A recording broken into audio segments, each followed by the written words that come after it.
They're canceling all of them now. Wow. It's October 1st. The government is officially shut down. If you're planning on any air travel, give yourself plenty of time.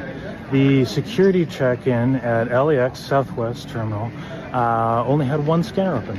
So it was a little slow. So if you are planning on traveling, give yourself extra time to get through. Please. All right, ladies and gentlemen, for Delta Flight 101 to Buenos Aires, once again, I do apologize. I understand you guys are frustrated, upset, but it's nothing right now we can do. They're waiting to get pilots.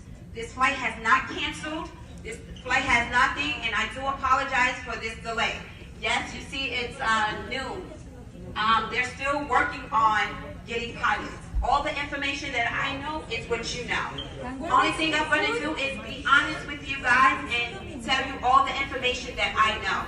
I understand each and every passenger is upset, but right now it's nothing I can do. It's out of my hands. Hold on, give me a second. Once they give me the crew scheduling, give me the information, I will let you guys know. Right now, I don't know. They only are updating the... Look at this.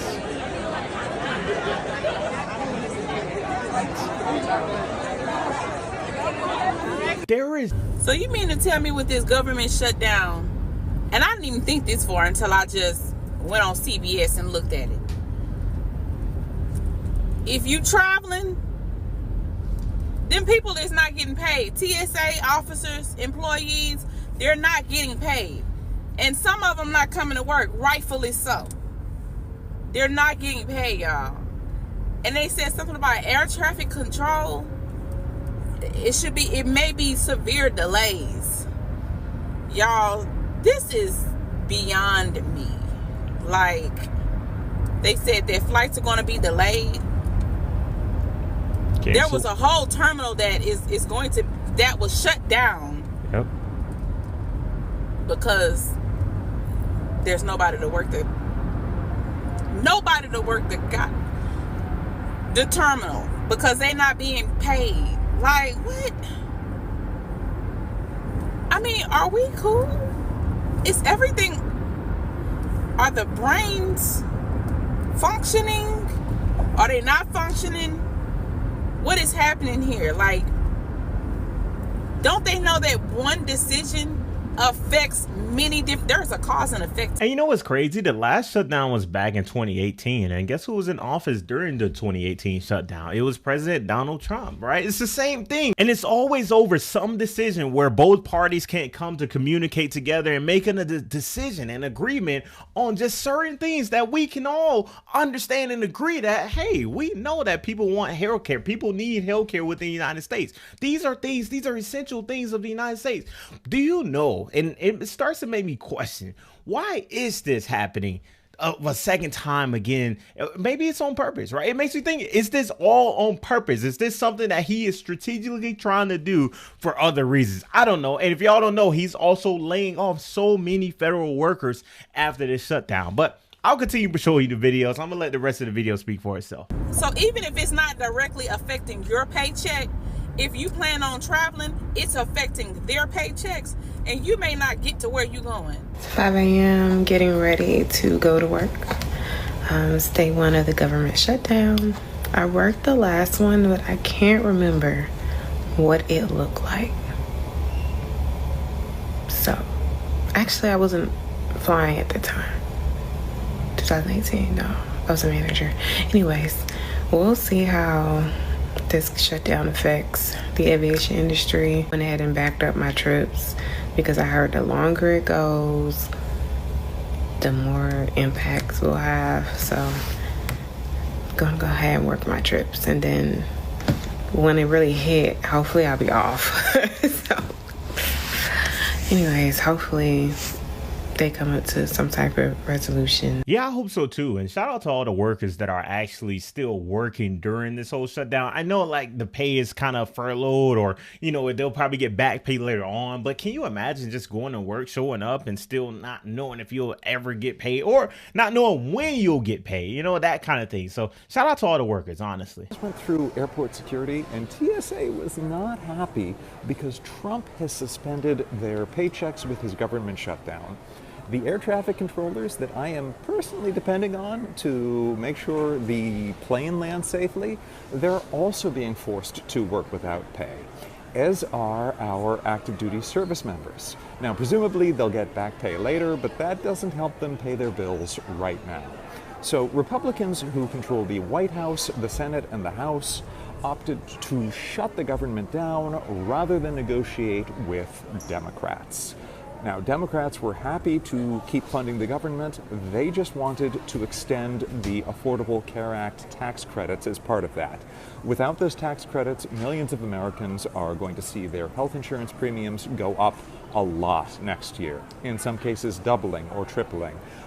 Expect to be paying a lot more. Many people are going to be paying hundreds of dollars a month more, which is, I guess, what Republicans want. This is the fourth time that Trump has shut down the government.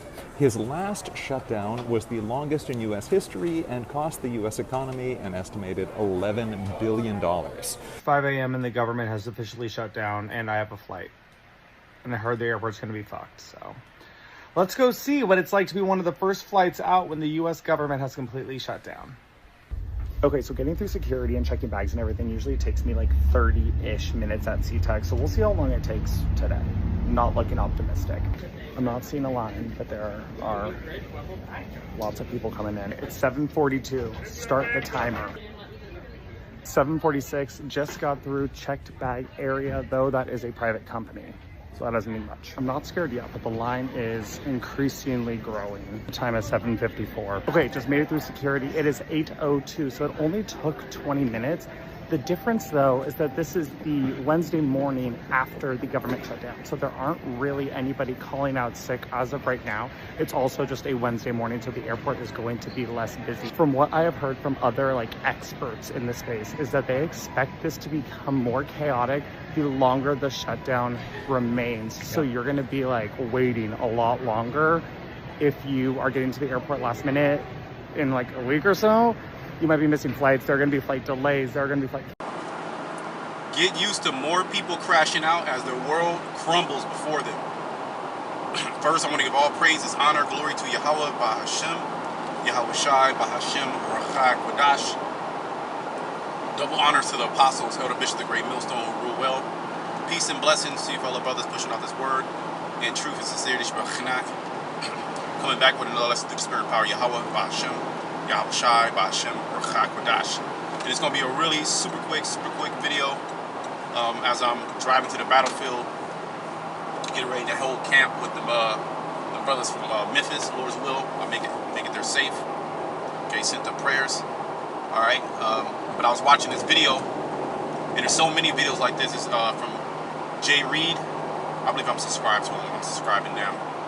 It says airports are a nightmare after government shutdown, and Americans are furious.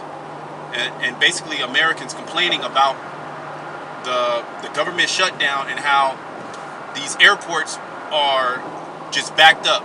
You know, nobody's really working. All these flights are being delayed, and basically, people are starting to crash out. And this is a occurrence that you're going to have to start to get used to. Is these Babylonians, Jacob and Esau, as well as these heathens. A lot of these heathens, as the scriptures say, they're going to go back to their own lands. You know, all right. A lot of them are going to go back to their own lands, but a lot that have invested a lot in America, you know, they're going to stay and they're going to crash the fuck out, man. Okay, because it's a. Let me make sure I'm just going the right way. Okay, yep. Because their world is crumbling right before their eyes. You have major layoffs in all sectors. All right, and there's going to be more layoffs in the federal government due to the due to the shutdown. Our people are not getting paid. And a lot of these federal workers, they live paycheck to paycheck, just like the average worker. But guess who is getting paid? The people that are in high government. Okay, celebrities. So people are going to turn on these individuals as their world crumbles right before them, as their livelihood crumbles right before them. All right, as their standard of living crumbles right before them, and nobody's coming to save them. The only saving grace, so to speak, is Esau coming with the UBI, Universal Basic Income, digital IDs, digital money, okay, and ultimately the CHIP. That's the end goal for these Americans and really for the world population. Okay, you owning nothing and being happy, but that's pretty much gaslighting, because you're not going to be happy about the current situation that you're in. You're going to be upset. You're gonna riot. Okay, you're going to try to go against the government. You're going to go against your neighbor. The scriptures talk about how at that time shall friends fight against each other like enemies. Okay, we're watching it. We're watching it. So just get used to more people crashing out over the different policies that the government is administering, the wars that are getting ready to be started, the gaslighting that's getting ready to happen, food prices, inflation that's getting ready to happen. Get ready for more people to crash the fuck out. I'm going to leave you with one scripture. Okay, and I want to highlight a word here. In Luke 21, because the Lord told us about this. He told us that these things would actually start happening. Okay? This is Luke 21. Okay? Give me a second. Luke 21 and yep, in 20 and 25 it says, and there shall be signs in the sun and in the moon and in the stars and upon the earth, distress of nations. Okay, you had Mexico. You're not gonna see this in the news. They're not putting this in the news. Mexico just had a crazy ass riot where they was throwing firebombs at the police just the other day. Okay, all these European nations, they're rioting. Okay, these you just had that one country. Damn, what was that one country? Nepal. Was it Nepal they had a civil unrest? Okay, and basically overthrew the government. Syria got overthrown. You got different alliances being established that are against America. All right, you got countries coming and speaking out against America. You got Americans speaking out against America. You got civil war brewing. Okay, distress of nations. Okay, that's what's happening. Distress of nations with perplexity. The sea and the waves roaring. Men's heart failing them for fear. See? And for looking after those things which are coming on the earth. Just like in Ecclesiastes 12 where it says, the keepers of the house shall tremble. Those that look out of the window shall be darkened. You know? Because everything is crumbling. What they know as, their normal reality is all crumbling right before them. But I want to get this word perplexity, which goes into a lack of resources, which that's gonna fuel. Give me a second. Let me just park. I think I could park actually up here. Bear with me.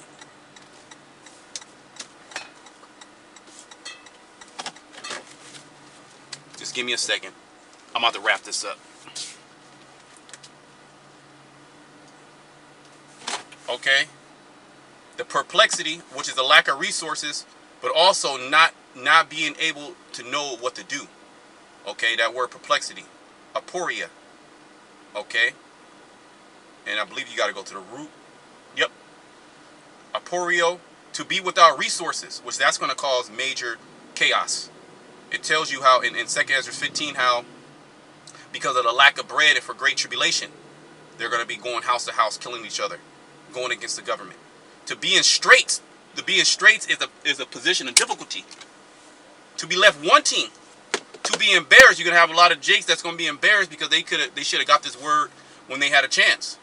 To be in doubt, okay, people are gonna crash out because they're gonna be in doubt. Their outlook on life is going to be it's going to be grim. People dying around them, their health getting worse, the government not giving a shit about them, their neighbor not giving a shit about them, getting ready to be thrown into war. Okay, the lack of resources, diseases all around them, earthquakes, their whole nest egg completely destroyed, markets crashing, and investments gone, bank accounts through. To be at a loss with oneself, be in doubt, not to know which way to turn. See, not to know how to decide. We're gonna know how to decide in that time. The Lord has given us that spirit. He has not given us that spirit of fear. Okay, in that same chapter it says, "In your patience possess ye your soul." So I'm gonna close it there. I gotta get ready to hit camp. Until next time, shalom to the left.